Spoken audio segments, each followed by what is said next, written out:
I'm going to introduce my news network, and then I'll go to you guys, okay? Okay, yeah. Zachariah Jackson, BASA News.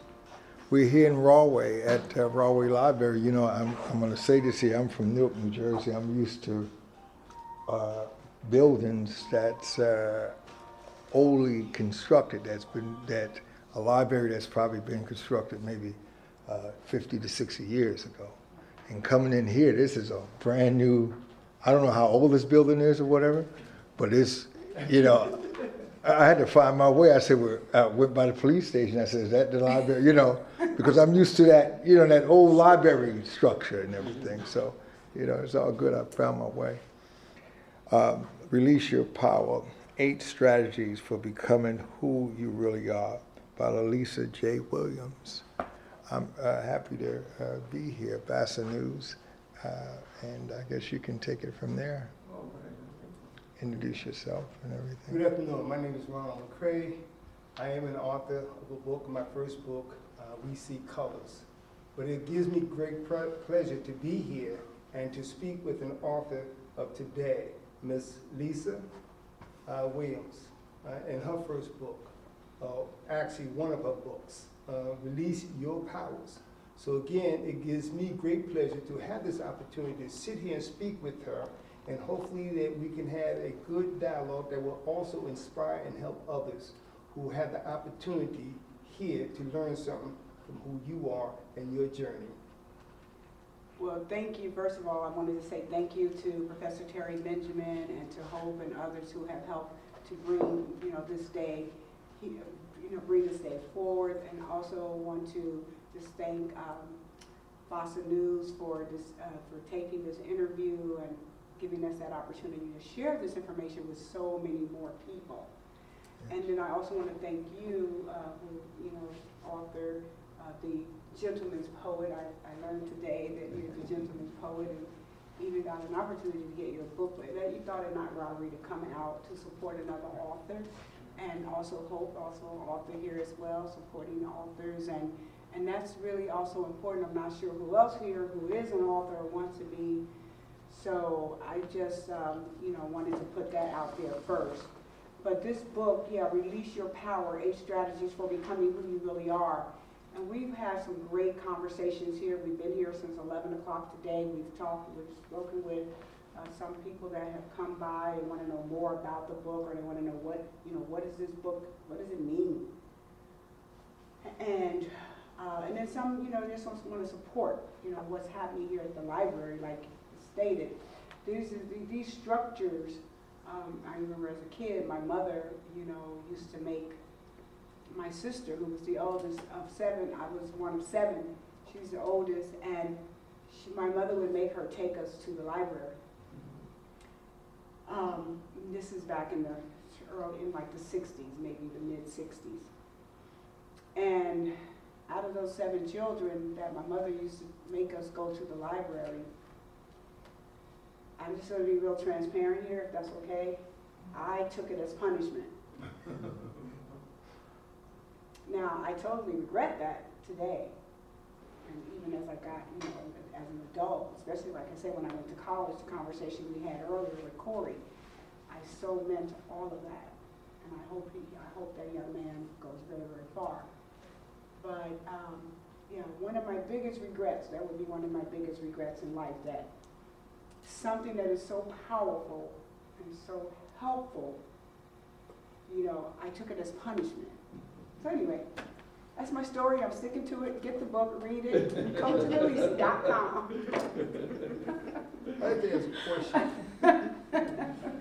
I like to say, I think that's very important for those, the listeners and the readers who will be inspired by your book, to really understand that journey. So, in a sense, is it a regret, or really is it a reward to us, in a sense, that somebody will be inspired by? And to tag on to that, I'd like to ask this question from a line on page 11 at the top. Mm-hmm. It is very important that you approach your life with the right attitude. What does that mean? Mm-hmm. Yeah, so we were over there as well. We were over at the other table earlier. We did this kind of round table thing where we went around the room to find out what people associated the letters ABC with, right? Because as Professor Terry Benjamin brought up, he has his ABCs for life, and that he uses it a lot of times with his students. But one of the things that was brought up, my words, was attitude. So attitude is very important to me. It's having the right attitude. What happened was when I went into the military in 1980, prior to going into the military in 1980, I believe that a lot of the problems I had in life was about my attitude, but I didn't know it. I didn't know, because when we were growing up, they didn't say, you're getting in trouble because you have a bad attitude. You just got in trouble because you did something wrong, but it was the wrong thing that you did, which was based on some attitude you had about something.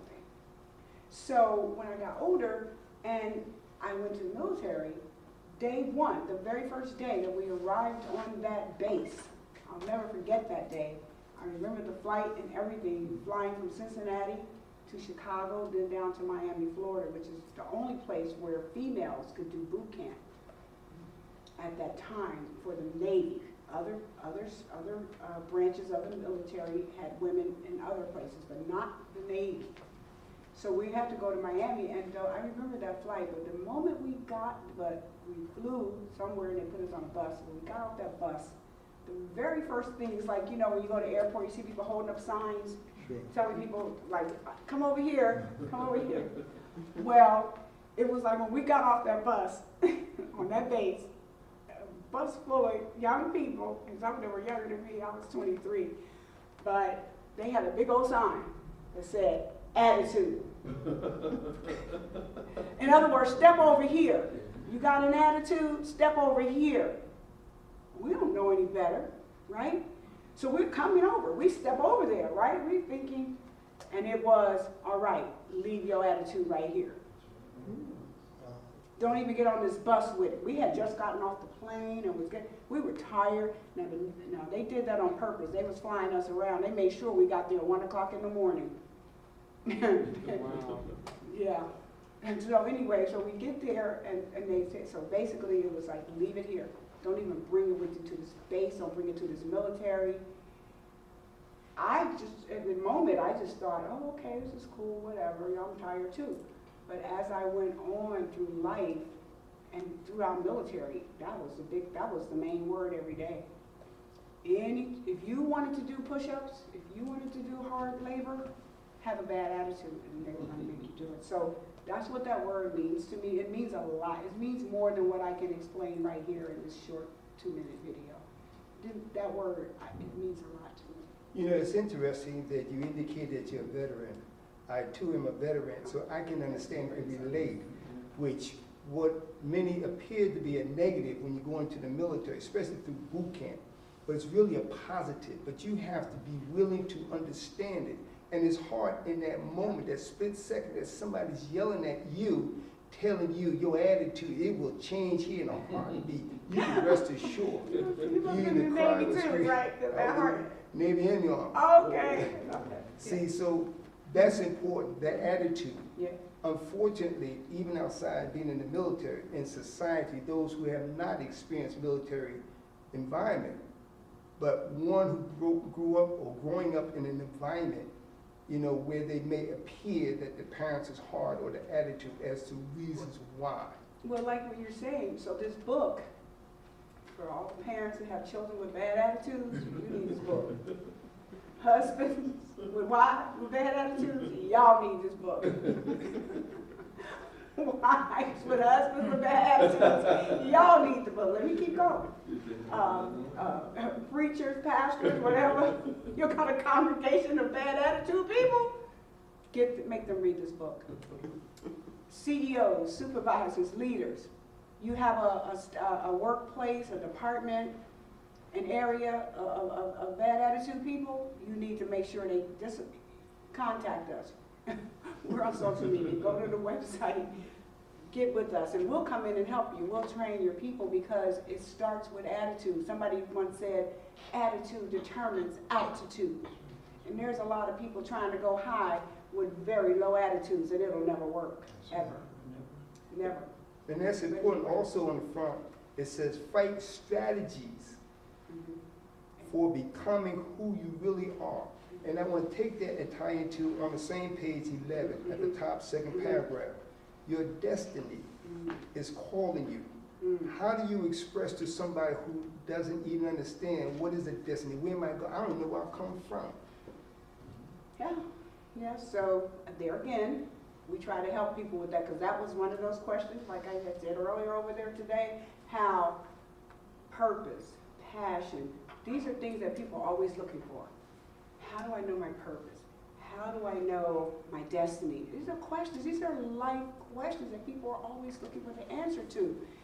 And that's why, you know, in the book, it will lead you to understanding either what your destiny, purpose, or passion is, or it'll lead you to accepting that you are on the journey to finding it. You are on the journey to reaching it. It's a journey. It's not, sometimes it's not a click and then you're there. Okay, yes. So I know we, time-wise, we're going to be. Okay, one last. So maybe one more question. Yeah, on page 79, just the title in itself, Spending Time with Yourself. Had to go there. You know what? You're real good with yours. Okay, so we're going to let that be the last question because that's a pretty deep one. So spending time with yourself, which is one of the chapters of the book. Spending time with yourself. Yeah. So two ways I look at it. You can either, you have to do it. We have to spend time with ourselves. First of all, because we are social creatures, we are always spending time with other people. Our spouses, our children, our neighbors, the people in the community, people on the job, people in our houses of worship or wherever.